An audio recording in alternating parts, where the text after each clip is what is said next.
안녕하십니까. 세차나 예차나 이번 주에 나눌 내용은 다니엘서 두 번째 시간이 되겠고요. 오늘 나눌 스토리의 제목은 느부갓네살 왕의 꿈입니다. 이 사건을 통해서 하나님께서는 어떻게 하나님의 나라를 이루셨을까요? 우리가 확인해 봐야 되겠지요. 자, 이 시대의 배경은 이스라엘, 특별히 남쪽 유다가 바벨론이라고 하는 그 당시 최고의 강대국의 포로로 잡혀와서 포로 생활을 하고 있었어요. 자, 그 안에는 지난주에 나눴던 대로 다니엘과 그의 친구도 있었지요. 이때 바벨론에서는 유다의 귀족들, 왕족들을 데려와서 자신들이 누구인지 모르도록 아주 살금살금 바꾸려고 언어도 가르쳐주고 문학도 가르쳐주고 심지어 이름도 바벨론식으로 바꾸도록 했지요. 너희들은 더 이상 유다 사람 아니다. 바벨론 사람들이다. 이렇게 교육을 하고 있는 가운데 한 3년이라고 하는 시간 동안 집중해서 교육할 수 있도록 많은 것들을 하는 가운데 특별히 왕의 상에서 나오는 음식들 그리고 포도주를 마시게 했어요. 사실 그 모든 것들은 우상 숭배하는 일에 드려졌던 것들인데 그것을 가지고 먹으면서 잘 배워라 라고 하는 거죠. 하지만 다니엘은 뜻을 정하여 왕의 상에서 나오는 그 음식과 포도주로 자신들을 더럽히지 않겠습니다. 그 우상 숭배했던 내용들을 가지고 자신들을 더럽히지 않겠다라고 뜻을 정하게 된 거죠. 하나님 나라의 시작입니다. 세차나 예차나 우리가 하나님 나라를 이루는 가운데 확장하는데 가장 중요한 첫 번째 내용은 다름 아니라 내가 누구인지 아는 거죠. 언약의 백성, 하나님의 자녀, 영적인 정체성 잃지 않았던 다니엘, 당연히 하나님은 그에게 증거를 주시죠. 자, 왕의 상에서 나오는 음식을 먹지 않아도 그 누구보다도 건강할 만큼의 보여주는 증거도 주셨고 심지어는 자신들과 함께 공부하는 사람들 또한 바벨론에는 많은 지혜자들이 있어요. 자, 그들과도 비교가 안 될 만큼 하나님이 지혜를 주셨는데 특별히 다니엘에게는 10배에 해당될 만큼의 지혜를 주셨지요. 하나님 나라 개인이 누린 축복의 내용이고요. 자, 그리고 시간이 얼마 지나지 않아서 바벨론의 왕인 느부갓네살에게 문제가 생겼습니다. 아침에 잠을 자고 일어났는데 기분이 별로 안 좋은 거예요. 밤새 이상한 꿈 때문에 힘들었던 거죠. 자, 왕들은 이런 많은 부분들에 아주 사사로운 일인데도 굉장히 예민하죠. 자, 그래서 바벨론의 박사나 술객들, 지혜자들을 부른 거예요. 무슨 일이십니까? 이제 왔겠지요. 아, 내가 이상한 꿈을 꿨는데 많이 힘들다. 너희들이 해석을 좀 해봐라. 그러면 무슨 꿈을 꾸셨습니까? 얘기해보세요. 라고 당연히 하는데 느부갓네살 왕은 자신이 꾼 꿈에 대해서 얘기하지 않고 무조건 해석만 하라는 거예요. 니네가 해석 못해? 그럼 이제 죽어야 돼. 결론은 죽음입니다. 그런데 그 누구도 해석하지 못하죠. 아니, 말씀을 하셔야지 저희가 해석할 수 있지 않겠습니까? 너희들이 죽기 싫어서 그래? 시간을 끄는구나. 빨리 말해봐. 라고 하는데 아무도 해석하지 못합니다. 그래서 하는 얘기가 육체에 거하지 않는 신들 외에는 그 꿈을 해석할 사람도 무슨 꿈인지 말할 사람도 해석할 사람도 없습니다. 결국은 이제 죽을 날만 기다리고 있는 상황인 거예요. 자, 왕 앞에 있는 사람들 뿐만 아니라 이 내용을 왕한테 말하지 못하면 바벨론 안에 있는 모든 지혜자들, 박수나 술객들은 다 죽어야 되는 거예요. 그 안에는 물론 다니엘과 그의 세 친구도 포함되는 거죠. 자, 그래서 사람들이 다니엘도 찾아야 되고 그의 세 친구도 찾아야 되잖아요. 자, 다니엘이 이 소식을 듣게 되어지고 얘기를 합니다. 아, 그 일에 대해서는 분명히 하나님이 알게 하실 건데 자신이 그 일을 도와서 자신뿐만 아니라 바벨론 안에 있는 모든 지혜자들이 죽지 않도록 할 테니까 시간을 조금 달라고 하는 거예요. 그리고 그의 세 친구에게 얘기를 하죠. 기도를 사실 부탁하는 내용인데요. 그러니까 하늘에 계신 하나님이 이 은밀한 일을 우리에게 알게 하셔서 분명히 많은 사람들의 생명을 구할 것이다. 그렇기 때문에 기도를 부탁하게 되어지고, 자 이때 하나님께서 은밀하게 다니엘에게 환상 중에 느부갓네살 왕이 무슨 꿈을 꿨는지, 그리고 그 해석까지도 다 알게 하시는 거예요. 당연히 다니엘은 하나님 앞에 찬양할 수밖에 없는 거죠. 자, 그리고 느부갓네살 왕 앞에 서게 되어집니다. 자, 느부갓네살이 물어보지요. 아, 너가 그 꿈을 이제 해석할 거냐?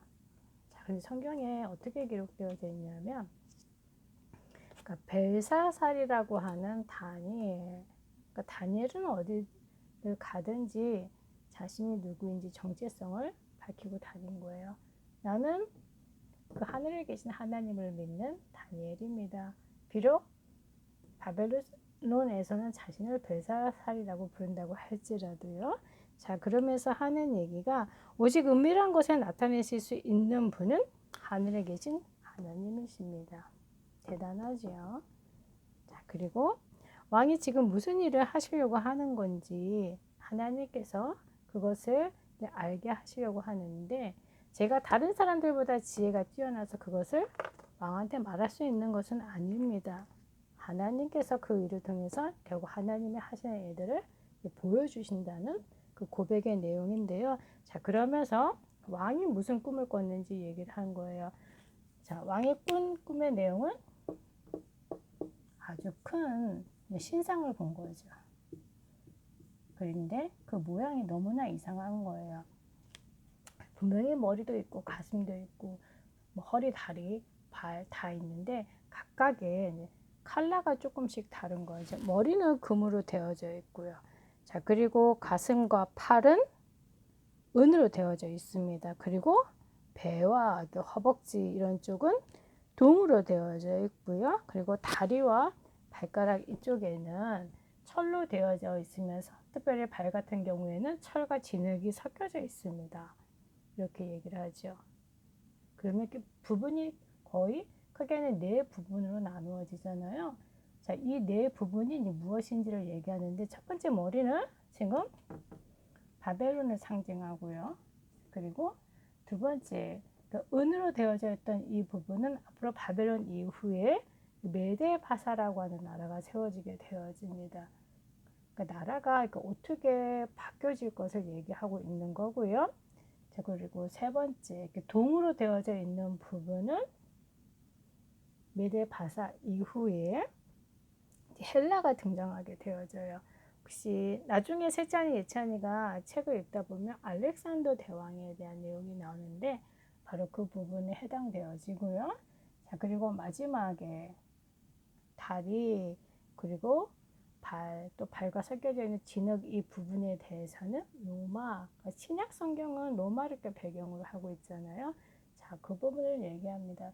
역사적으로도 바벨론, 메데, 바사, 헬라, 로마 역사 속에 사실 하나님이 어떻게 개입하시는지 알려주시는 내용인데, 더 중요한 내용은, 자, 그런데 이 다리 아래쪽에, 그러니까 발 있는 쪽에, 그러니까 사람의 손으로 만들지 않은 돌이, 조금 어려운 한국말이긴 한데 뜨인 돌이라고 해요. 뜨인 돌이 그것을 치면서 모든 것들이 산산조각이 나서 가루처럼 흩어질 겁니다 라고 얘기를 합니다. 그 얘기를 들은 바벨론 왕은, 느부갓네살 왕은 너무나 깜짝 놀란 거예요. 자, 그러면서 아, 너야말로 정말 대단한 사람이다 라고 하며 다니엘에게 엎드리게 되어지고요. 자, 사람이 있는데 그 사람한테 이렇게 엎드린다는 얘기는 그 전쟁에서 졌을 때 우리가 졌습니다, 당신이 우리의 왕입니다 라고 하는 그런 내용인데, 자, 그 정도로 다니엘이 느부갓네살 왕에게 해석한 꿈의 내용은 사실 엄청나게 큰 내용이었어요. 자, 그러면서 다니엘에게 이르기를 너의 하나님은 참으로 모든 신들의, 바벨론에서 믿고 있는 이런 신들과는 비교가 안 되죠. 자, 그 신들 위의 신이다. 이 은밀한 것을 또한 나타내셨고 또 이것을 알게 하신 분이다. 자, 그러면서 다니엘을 바벨론의 그 어떤 지혜자들보다도 위에 있는 그들을 다스릴 수 있는 그 위치에 세우게 되어지죠. 그러니까 지혜자의 어른으로 세우게 되어진 거예요. 이때 다니엘의 나이는 한 18세 정도, 그러니까 아직 20살이 안 된 거죠. 자, 그리고 다니엘은 그 일을 함께 할 수 있도록 왕에게 요구를 하게 되어집니다. 자신과 함께 있는 자신의 새 친구들 또한 그 일을 같이 할 수 있도록 하는데요. 세차나 예차나 오늘 우리가 확인할 내용은 역사 속에 하나님이 어떻게 개입하시는가. 자, 그리고 마지막에 그 모든 것들을 가루로 만든 것은 다름 아니라 사람의 손이 닿지 않은 뜨인들. 그러면 마지막 영원한 왕국은 다름 아니라 이 세상이 죄로 물들어 있잖아요. 그래서 이 세상 뒤에는 보이지 않는 사실 사단이 장악하고 있죠. 그 머리를 깬 만왕의 왕이 바로 그리스도 예수이시죠. 그래서 그리스도 예수는 이미 승리하신 겁니다. 왜냐하면 십자가에서 죽으시고 저주재앙의 문제 끝내시고 부활하셨죠. 그리고 하나님 만나는 길을 열어주셨습니다. 하나님의 나라 확장, 그 축복이죠. 자, 이 일을 보여주시기 위해서 다니엘이 처음에 자신이 이제 죽게 될 상황이 됐었을 때 친구들과 모든 지혜자들이 죽게 될 상황 속에서 그 친구들에게 무엇을 부탁했나요? 다름 아니라